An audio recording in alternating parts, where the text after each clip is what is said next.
ధర్నా చేయడం జరిగింది. ప్రభుత్వాన్ని ప్రశ్నించినామని, మంత్రి గారిని ప్రశ్నించినామని గడిచిన 3 రోజులుగా తెలుగుదేశం పార్టీ వాళ్ళు, స్థానిక తెలుగుదేశం పార్టీ వాళ్ళు, ఎమ్మెల్యేలు, మంత్రులు, ఎంపీలు, లోకల్ ఉన్న రౌడీ సీటర్లు, చివరిగా నిన్న మొన్న టీజీ వెంకటేష్ గారు అందరూ కూడా రకరకాలుగా మాట్లాడినారు. వాళ్ళ మాటలకు సమాధానం చెప్పాలనే ఉద్దేశంతోనే ఈరోజు ఈ ప్రెస్ మీట్ని ఏర్పాటు చేయడం జరిగింది. టీజీ భరత్ గారు సతీష్ కుటుంబాన్ని పిలిపించుకొని ఆ కుటుంబానికి న్యాయం చేసింటే ఈ కర్నూలు టౌన్లో ఆయన స్థాయి 100% పెరిగేది. ఆయన ఆ పని చేయకుండా సిద్ధార్థ రెడ్డిని తిట్టిన వాళ్ళకి 10,000 రూపాయలు, సిద్ధార్థ రెడ్డి పైన సెల్ఫీ వీడియో చేసిన వాళ్ళకి 20,000 రూపాయలు, ప్రెస్ మీట్ పెడితే గాన కార్పొరేటర్ సీటు, అంతకన్నా ఎక్కువ సిద్ధార్థ రెడ్డి ఇంటిపైకి పోతామని చెప్తే గాన స్టోర్ బియ్యము, ఈ మాటలు ఈ డీల్లు అన్నీ చేయడంతో ఆయన స్థాయి 500% ఈ కర్నూల్లో పడిపోయింది. నేను అడిగిన ప్రశ్న ఏంది, వాళ్ళని సతీష్ అనే కుటుంబానికి ఒక దళిత పిల్లోడికి న్యాయం చేయమని నేను అడిగితే ఆయన ప్రెస్ మీట్ పెట్టి చెప్పిన మాట ఏమో తెలుసా? సిద్ధార్థ, నువ్వు టికెట్ తెచ్చుకో, 3 ఎలక్షన్లు చేసినావు, 3 ఎలక్షన్లు చేసినా కూడా నీకు ఏ పార్టీ టికెట్ ఇవ్వాలి అని మాట్లాడుతున్నాడు ఆయన. భరత్ గారు, మీ వయసు ఎంత సార్? 50 సంవత్సరాలు. మీరు ఎమ్మెల్యే అయింది ఏ వయసులో సార్? 48 సంవత్సరాలకి. మీరు మొట్టమొదటిసారి ఎమ్మెల్యేగా నిలబడింది ఎప్పుడు సార్? 43 సంవత్సరాలకి. నా వయసు ఎంత సార్? 33 సంవత్సరాలు. నీ వయసు వచ్చినప్పటికీ కూడా నాకు టికెట్ రాకుంటే అప్పుడు అడుగు. నేను ఎమ్మెల్యే కావాలనే కోరిక నాకన్నా ఎక్కువ నీకు ఉండడం ఏంది? 33 సంవత్సరాలకు నేను శాప్ చైర్మన్ అయినా, రాష్ట్ర వైఎస్ఆర్ కాంగ్రెస్ పార్టీ యోజన విభాగం అధ్యక్షుడినైనా, నందికొట్కూరు నియోజకవర్గానికి ఇన్ఛార్జినైనా, నా ఎంట తిరిగిన ఎంతోమందిని ఎంపీటీసీలుగా, జెడ్పీటీసీలుగా, సర్పంచులుగా, మున్సిపల్ కౌన్సిలర్లుగా, చైర్మన్లుగా గెలిపించుకున్నా. ఈ రాష్ట్రంలో ఎన్నో నియోజకవర్గాలు పార్టీ తరఫున ప్రచారానికి పోయినా, ఎన్నో ప్రెస్ మీట్లు పెట్టినా, ర్యాలీలు చేసినా, ధర్నాలు చేసినా, 33 సంవత్సరాలకే సిద్ధార్థ రెడ్డి అంటే ఒక గుర్తింపు నేను తెచ్చుకున్నా. అదే 33 సంవత్సరాలకు మీరు ఉయ్యాలు ఊగుతాయినారా సార్? నేను అడిగే ప్రశ్న ఏంది? సతీష్ అనే కుటుంబానికి న్యాయం చేయండి సార్ అని నేను అడుగుతుంటే, సిద్ధార్థ టికెట్ తెచ్చుకో, నిలబడు, ఇదే నువ్వు మాట్లాడే మాట. అది అయిపోయిన తర్వాత ఏం చెప్తున్నారు సార్ మీరు? సిద్ధార్థ ఫాల్స్ అలిగేషన్స్ చేయొద్దు అని మాట్లాడుతున్నారు. మీరు ఏ ఫార్మా కంపెనీ కాడ డబ్బులు తెచ్చుకున్నారనేది నేను చెప్పేదానికి సిద్ధంగా ఉండా, కానీ గవర్నమెంట్లో ఉండేది మీరు. నేను ఫార్మా కంపెనీ పేరు చెప్తే ఏం చేస్తారు మీరు? వెంటనే రేపు పొద్దున్నే ఆ ఫార్మా కంపెనీ వాడిని మీ మీడియా ముందర కూర్చోబెట్టి మేము టీజీ భరత్కు ₹1 కూడా ఇవ్వలేదని చెప్పిస్తారు. ఫాల్స్ అలిగేషన్లు చేసినాడు సిద్ధార్థ రెడ్డి అని మాట్లాడుతున్నారు. ఫాల్స్ అలిగేషన్లు చేసింది సిద్ధార్థ రెడ్డి కాదు. ఫాల్స్ అలిగేషన్లు చేసి అధికారంలోకి వచ్చింది తెలుగుదేశం పార్టీ నాయకులు. ఇదే కర్నూలు టౌన్లో నారా లోకేష్ పాదయాత్రకు వచ్చినప్పుడు హఫీజ్ ఖాన్ 600 కోట్లు ఎత్తినాడు అని చెప్పి మీరు అలిగేషన్ చేసినారు. ఈరోజు టీజీ భరత్ గారు మంత్రి 2 ఏళ్ళు అయింది, కూటమి గవర్నమెంట్ ఏర్పడి 2 ఏళ్ళు అయింది. కనీసం 6 కోట్లన్నా రికవరీ చేసినారా? దిన్నదేవరపాడు కాడ ఉండే ఈ రోజు కూడా వెంచర్లు వేసుకుంటున్నారు, అమ్ముకుంటున్నారు. మీరు అడ్డుకున్నారా? మా పక్క నియోజకవర్గంలో కాటసాని రాంభూపాల్ రెడ్డి గారు ఉన్నారు. ఆయన పైన నారా లోకేష్ చేసినటువంటి అలిగేషన్ ఏంది? కబ్జాల కాటసాని రాంభూపాల్ రెడ్డి గారి చెరలో నుంచి ఈ రోజు వరకు మీరు ఎన్ని ఎకరాల భూమిని రికవరీ చేసినారు? ఎన్ని ఎకరాల భూమిని మీరు పేదవాళ్ళకు పంచినారు? గుండు 0. అంటే ఫేక్ అలిగేషన్లు చేసేది మీరేనా? అయిపోయిన తర్వాత ఆడ శ్రీశైలంకు పోయినారు. ఆడ ఉన్న శిల్పా చక్రపాణి రెడ్డికి ఒక పేరు పెట్టినారు. ఏమని? చీటింగ్ చక్రపాణి రెడ్డి అని పెట్టినారు. ఆయన పైన ఈ రోజు వరకు ఎన్ని చీటింగ్ కేసులు నమోదు చేసినారు? ఎన్ని 420 కేసులు నమోదు చేసినారు? చేయలేకపోయినారు. ఎందుకు చేయలేకపోయినారు? ఆ రోజు ఓట్ల కోసం ఆయన పైన కూడా ఫేక్ అలిగేషన్స్ చేసినారు కాబట్టి. ఆడదాం ఆంధ్రాలో సిద్ధార్థ రెడ్డి 400 కోట్లు ఎత్తినాడంట. ఇది ఒకరోజు ఆర్టికల్. రెండో రోజు ఆడదాం ఆంధ్రాలో సిద్ధార్థ రెడ్డి 200 కోట్లు ఎత్తినాడంట. ఒకరోజు 100 కోట్లు ఎత్తినాడంట. అన్నీ అయిపోయి లాస్ట్కి ఈరోజు ఏమి ఇచ్చినారు? విజిలెన్స్ వాడు 40 కోట్ల అవకతవకలు జరిగినాయి కాబట్టి సిద్ధార్థ రెడ్డి పైన కానీ మినిస్టర్ గారి పైన కానీ క్రిమినల్ చర్యలు తీసుకోవాలంట. అధికారం చేతిలో ఉంది కదా అని చెప్పి తప్పుడు కేసులు, తప్పుడు కంప్లైంట్లు నమోదు చేసి ఇబ్బందులు పెడతా ఉండేది ఎవరు? మీరు కదా. మీరు చేస్తానే ఫాల్స్ అలిగేషన్లకి, ఫాల్స్ కేసులకి మళ్ళీ తిరిగి సిద్ధార్థ రెడ్డి ఫాల్స్ అలిగేషన్లు చేస్తారని మాట్లాడతారా? వీళ్ళకి సపోర్టుగా మళ్ళీ టీజీ భరత్ గారికి సపోర్టుగా మా ఎంపీ గారు ఎవరు బైరెడ్డి శబరి గారు ప్రస్తుతానికి మార్కెట్లో డీజిల్ పెట్రోల్ దొరకడంలే.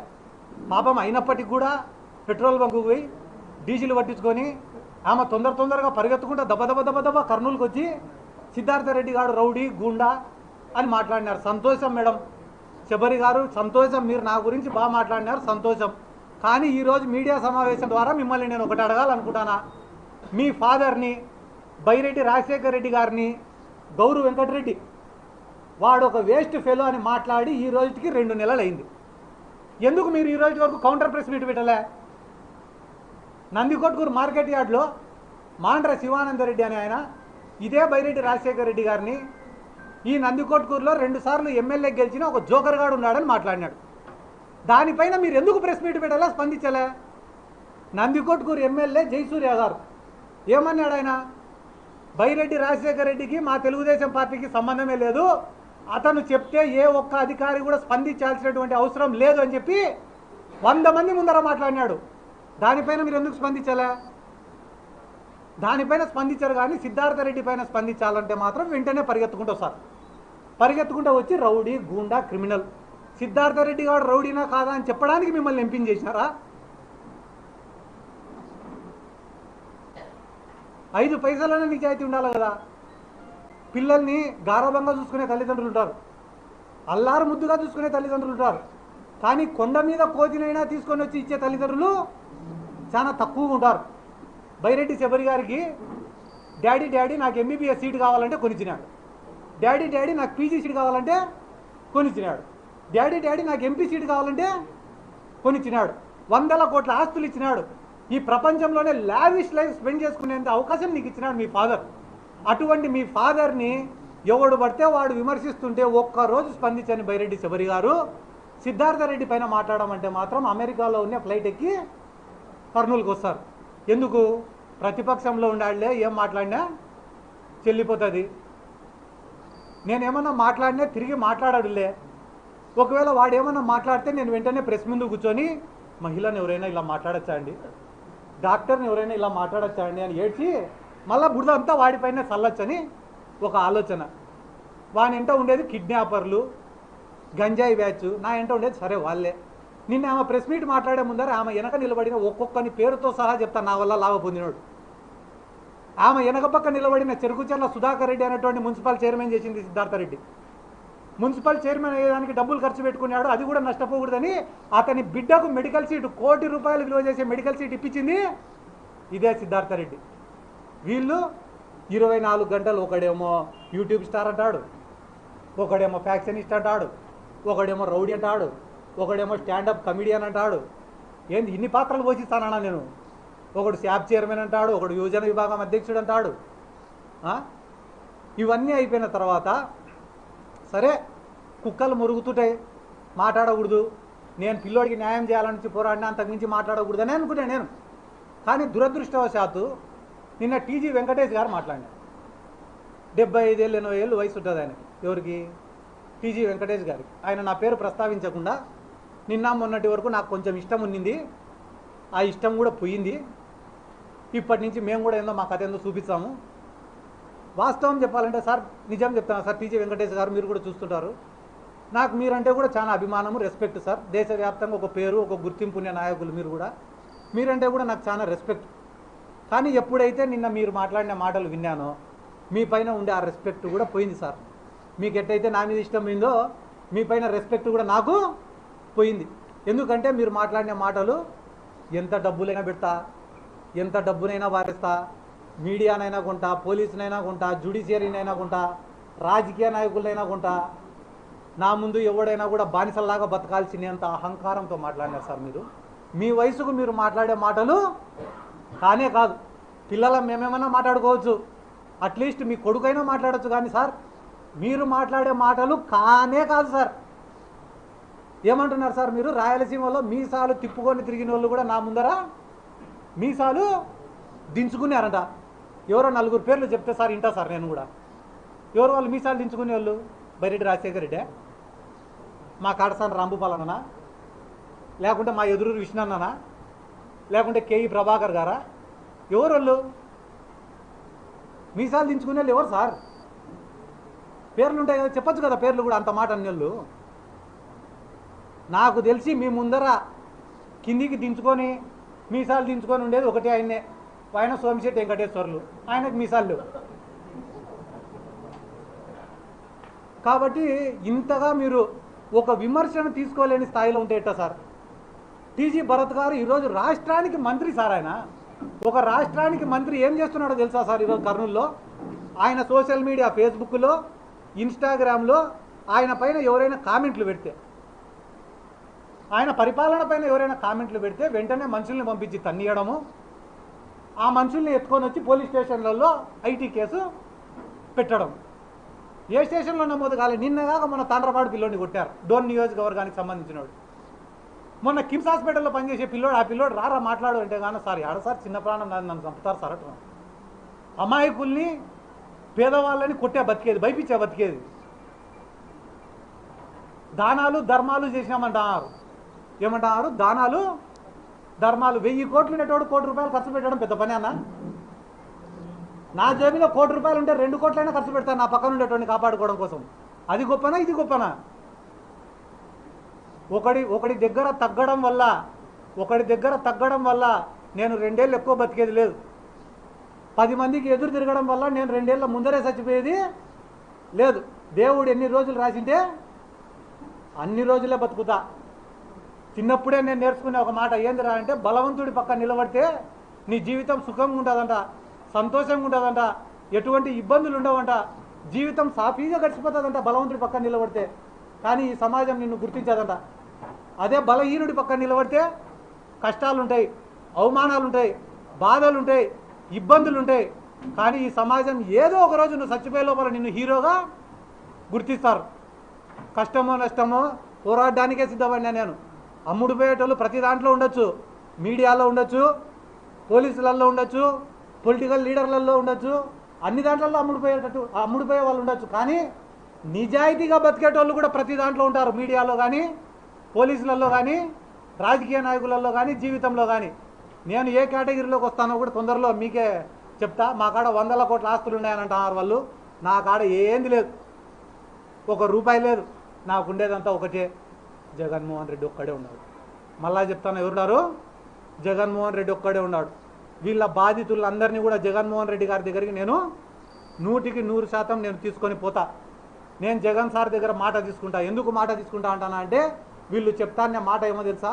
బయటికి మా పార్టీని గొడ్డలి పార్టీ అంటున్నారు, విమర్శిస్తున్నారు.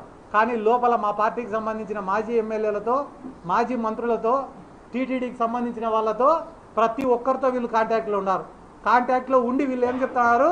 రేపు వైసీపీ వచ్చినా కూడా మా ఫ్యాక్టరీలకు కానీ, మా ఆస్తులకు కానీ, మా అవినీతికి కానీ ఎటువంటి ఇబ్బంది ఉండదని చెప్పి వాళ్ళు కాలర్ ఎగరేసుకొని చెప్తానంటే దానికి కారణం మా దాంట్లో కూడా కొంతమంది వాళ్ళతో టచ్లో ఉండారు కాబట్టి నేను ఎవరితో మాట్లాడను, డైరెక్ట్ పోయి జగన్మోహన్ రెడ్డి గారితో మాట్లాడతా.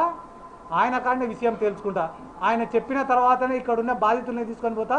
ఈ మొత్తం అంశాలపైన నాకు చాలా ఇచ్చినారు, 2 డాక్యుమెంట్లు ఇచ్చినారు, పుస్తకాలు ఇచ్చినారు.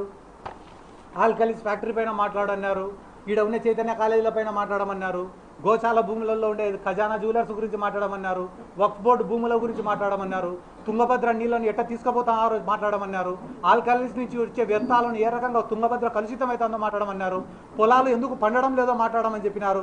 అదే రకంగా అక్కడ ఉన్న పశువులు ఏ రకంగా చచ్చిపోతానేమో మాట్లాడమని చెప్పినారు.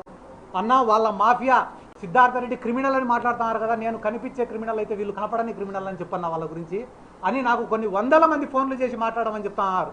కానీ వాళ్ళేం ఆలోచిస్తున్నారు తెలుసా? రోజుకు 20 మందితో సిద్ధార్థ రెడ్డి గారిని తిట్టిస్తే నేను షెడ్యూల్ని వాళ్ళు మంచోళ్ళు అవుతారని అనుకుంటున్నారు. ఇది ఏ జనరేషన్ అన్న? మీ దెబ్బకు భయపడి ఎవరు మాట్లాడడం లేదేమో బయట, కానీ మీకున్న పెద్దరికాన్ని మొత్తం మీరు గడిచిన వారం రోజుల్లో పోగొట్టుకున్నారని కూడా ఈ సందర్భంగా తెలియజేసుకుంటూ ఈరోజు ఆహ్వానించిన వెంటనే ఇక్కడికి వచ్చిన విలేకరుల సోదరులకు అందరికీ కూడా నా ప్రత్యేక ధన్యవాదాలు తెలుపు సెలవు.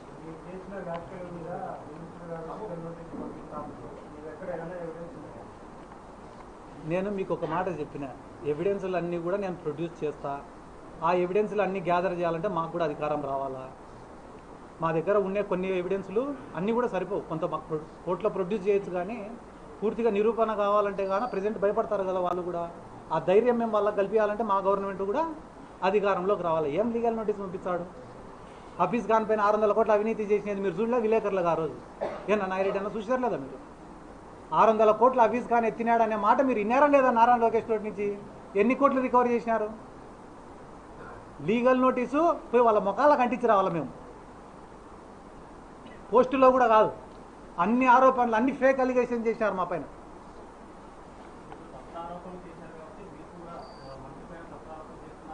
నేను తప్పుడు ఆరోపణలు చేసే ప్రసక్తే లేదు. నిరూపిస్తా అంటున్నా. ఈడ ఓర్వకల్లు కాడ ల్యాండ్ల గురించి కూడా నేను మీ దగ్గర ప్రస్తావించిన. 1100 ఎకరాలు వాళ్ళ కుటుంబానికి సంబంధించిన వ్యక్తులకే అలాట్ చేసినారని చెప్తానా.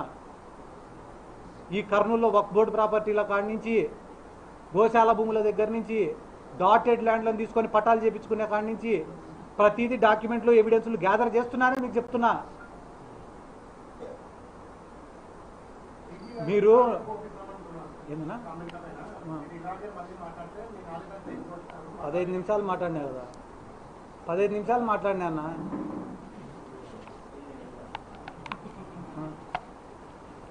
ఇప్పుడు వాళ్ళపైన పోరాటం సిద్ధార్థ రెడ్డి ఇంకొకరు మాట్లాడుతుండేదో కాదు. నేను ఈరోజు మాట్లాడుతుండేది చిన్న పిల్లోని. నేను వాళ్ళ దృష్టిలో కమ్యూనిస్టులు, ఈ కర్నూలు టౌన్లో ఉండే కమ్యూనిస్టులు వాళ్ళపైన 20 ఏళ్ళ పోరాటం చేసినారు. లాఠీ దెబ్బలు తిన్నారు, జైలు జీవితాలు అనుభవించినారు. పాపం దాంట్లో కొంతమంది పూర్తిగా నష్టపోయి ఇళ్లకు పరిమితమైనారు, కొంతమంది అమ్ముడిపోయినారు.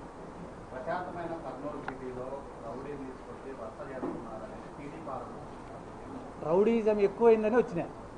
నేను రౌడీజం చేయడం లేదు. నిన్న మొన్నటి నుంచి నా పైన ప్రెస్ మీట్లు పెట్టే వాళ్ళందరి లిస్టు తిను. దాంట్లో ఒకటిపైన, ఇద్దరిపైన, ముగ్గురిపైన మర్డర్ కేసులు లేవు అంటే నువ్వేం చెప్తే అది చేస్తాను. ఆ మర్డర్ కేసుల కోసం ఎవడెవడు కాలు పట్టినా నిరూపిస్తా.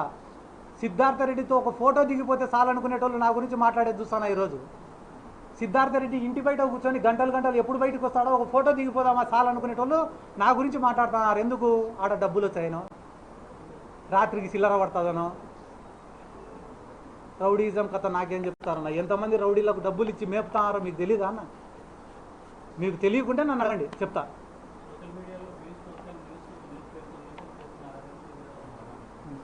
నేను సిద్ధార్థ రెడ్డి కనపడకుంటే కనపడలే అంటావు నువ్వే.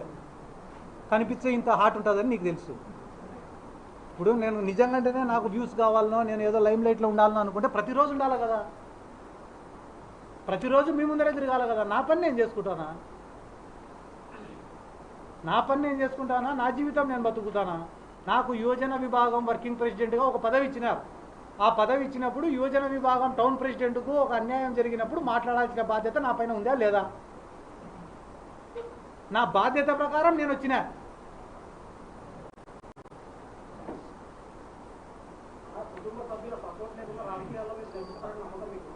ఇప్పటివరకైతే వచ్చినా కదా, వీడి వరకైతే వచ్చినా కదా.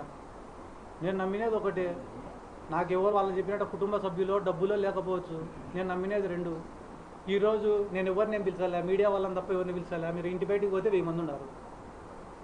వాళ్ళని నేను పిలిచినానా? ఎందుకు వచ్చినారు వాళ్ళు? ఎవడో సిద్ధార్థ రెడ్డి కాడికి పోతాం, సిద్ధార్థ రెడ్డి ఇంటి కాడికి పోతామంటే నా బొచ్చు రారా అని వచ్చినా. నేను రమ్మన్నానా? నేను రమ్మంటే ఒక కర్నూలు నుంచి వస్తారా? ఈ రాష్ట్రంలో ఎవడికి ఇబ్బంది అన్నా పరిగెత్తినా కదా. అదే నాకు ఇబ్బంది అంటే ఎవడు రాడా? నేను నమ్ముకునే జనాలను నమ్మినా. రెండోది జగన్ సార్ని నమ్మినా. అదే జగన్ సార్ని అడుగుతా, సార్ మన పార్టీ దగ్గర నుంచి వాళ్ళ పార్టీ వరకు అందరూ కూడా ఆయనకు అమ్ముడుపోతారట సార్, ఆయన ఎవరినైనా కొనేస్తాడంట సార్, మళ్ళీ మిమ్మల్ని కూడా ఏమన్నా కొంటాడేమో నాకు తెలియదు సార్. నాకు తెలిసి నా నమ్మకం అంతా మీ పైనే. మీరు ఏమన్నా వీళ్ళపైన చర్యలు తీసుకుంటారా లేదా అని సార్ని అడుగుతాను నేను.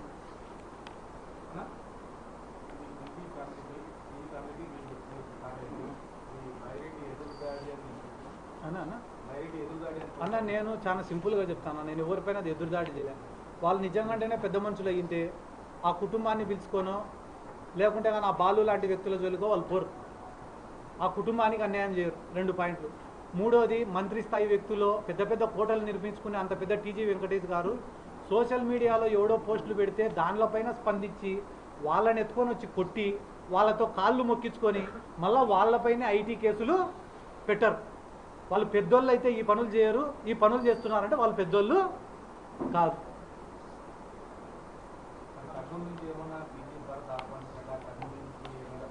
అన్న ఒక ఇష్యూని పట్టుకొని రాజకీయంగా వాడుకునేంత పనికిమాలని నేను కాదు. కర్నూలులో వచ్చి నేను నిలబడాలంటే కర్నూలులో ప్రతి వార్డు తిరగాల, ప్రతి వార్డులో వర్గాన్ని తయారు చేసుకోవాలా, పార్టీ కోసం కష్టపడాలా, ప్రజల సమస్యలు తెలుసుకోవాలా, వాటిపైన గలమెత్తాలా, ప్రజల నమ్మకాన్ని సంపాదించాలా. ఇవన్నీ అయిపోయిన తర్వాత కర్నూలు నుండి పోటీ చేశాను అని చెప్పి నేను చెప్పాలి. ఒకరోజు నేను విమర్శిస్తేనే మొత్తం నందికొట్కూరు, కర్నూలులో సిద్ధార్థరెడ్డి, భరత్ అని మాట్లాడుకోవడం వల్ల ఒకటే రోజు నేను ఎమ్మెల్యే అభ్యర్థిని అయిపోను, ఎమ్మెల్యేని అంతకన్నా అయిపోను. నందికొట్కూరులో కొన్ని ఏళ్ళు కష్టపడి గ్రామంలో ఒకానొకప్పుడు వైఎస్ఆర్ కాంగ్రెస్ పార్టీలో నేను చేరేటప్పుడు నా ఇంట 100 మంది రావడానికి భయపడ్డాను. ఎన్నో ఏళ్ళు కష్టపడి గడప గడప తిరిగిన తర్వాత ఒక వర్గాన్ని ఏర్పాటు చేసుకొని ప్రతి గ్రామంలో ఒక సర్పంచ్ అభ్యర్థిని నిలబెట్టుకునే స్థాయికి నేను వచ్చిన. ఒక అంశాన్ని వాడుకొని రాజకీయం చేసి వాళ్ళు ఎవరో పోటీ చేద్దామంటే ఎంతసేపు ఆయన టీడీపీ పార్టీ వద్దు, నాకు వైసీపీ పార్టీ వద్దు, ఇండిపెండెంట్గానే తగలచ్చు మేమిద్దరు. ఆయన అధికారాన్ని అడ్డం పెట్టుకొని టీడీపీ తరపున నిలబడాల్సిన అవసరం లే, నేను జగన్ సార్ బ్రాండ్ని అడ్డం పెట్టుకొని వైసీపీ తరపున నిలబడాల్సిన అవసరం లే, ఇండిపెండెంట్ నిలబడినా సార్. కానీ దానివల్ల వచ్చే లాభం ఏమింది? నేను అడిగే ప్రశ్న, కుటుంబానికి న్యాయం చేస్తారా చెయ్యరా? దాన్ని తప్పుదారి పట్టించే విధంగా సిద్ధార్థరెడ్డి రౌడీ, క్రిమినల్, గుండా వాళ్ళు నన్ను తిట్టిస్తున్నారు కదా. తిట్టేటోళ్ళల్లో 80% మంది దగ్గర నాతో దిగిన ఫోటో లేకుంటే కానీ నేను రాజకీయం తగ్గుతాను.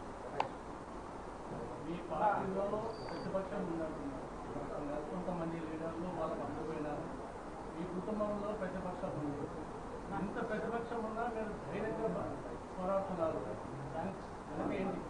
ఇప్పుడు నేను కూడా ఎన్నో రోజులు బాధపడుతుంటా రాజకీయంగా. ఎందుకు ఈ మాటలు ఎందుకు పడాలా, ఈ అవమానాలు ఎందుకు పడాలా అని అనుకుంటారు. అనుకున్న ప్రతిసారి ఇక్కడ ఉన్న 100 మందో 200 మందో వస్తారు, నాకు ధైర్యం చెప్తారు, సర్ది చెప్తారు, మేము నీకు సపోర్ట్గా ఉన్నామంటారు. మళ్ళీ ఇంతమంది ధైర్యం ఏం లేనప్పుడే రాజకీయాల్లోకి వచ్చినాం కదా, ఇంతమంది ధైర్యం ఉన్నప్పుడు ఇంకంతకన్నా ఏం కావాలన్నా? ఇప్పుడు ఆయన అన్నారు, పెద్ద ఆయన టీజీ వెంకటేష్ గారు కూడా ఏముంది, నువ్వు 10 మందిని పిలుచుకొస్తే నేను 100 మందిని పిలుచుకొస్తాను. మీరు 100 మందిని పిలుచుకొని రావాలని ఒక్కొక్కరికి 10,000 ఇవ్వాలా, ప్యాకెట్లు ఇవ్వాలా? సిద్ధార్థరెడ్డి గారు చక్కగా వచ్చి రోడ్డు మీద దిగిన 50 మంది 100 మంది వచ్చారు రారు చూద్దాం. ఆయన స్థాయి వ్యక్తి మాట్లాడాల్సిన మాటలు కాదు. ఒకవేళ జగన్మోహన్ రెడ్డి మీరు అడిగిన డిమాండ్ నెరవేర్చిన పక్షంలో మీరు అడిగారు కదా, జగన్ సార్ దగ్గర నెరవేరకపోవడం అంటూ ఏముండదన్నా. ఆయన దృష్టికి పోవాలి. ఇక్కడ జరుగుతున్నటువంటి అరాచకాలు కానీ, వైసీపీ కేడర్ పడుతున్న ఇబ్బందులు కానీ అన్నీ జగన్మోహన్ రెడ్డి గారికి తెలియాలి. నిన్న మొన్న ఎవరో మా పైన కామెంట్స్ చేసినారు. వాళ్ళు కానీ వైఎస్ఆర్ కాంగ్రెస్ పార్టీ గవర్నమెంట్లో మేమే వాళ్ళకు తగిన రీతిలో బుద్ధి చెప్పినంటే వాళ్ళు ఈ మాటలు మాట్లాడే వాళ్ళు కాదు. మళ్ళా నెక్స్ట్ గవర్నమెంట్ వచ్చినప్పుడన్నా కూడా ఈ కర్నూలులో గ్రూప్ రాజకీయాలు లేకుండా ఒక బలమైన నాయకుడిని పెట్టుకొని క్యాడర్కి ధైర్యం ఇచ్చి క్యాడర్ని బలవంతుల్ని చేస్తే ఇటువంటి ఇబ్బందులు రావు.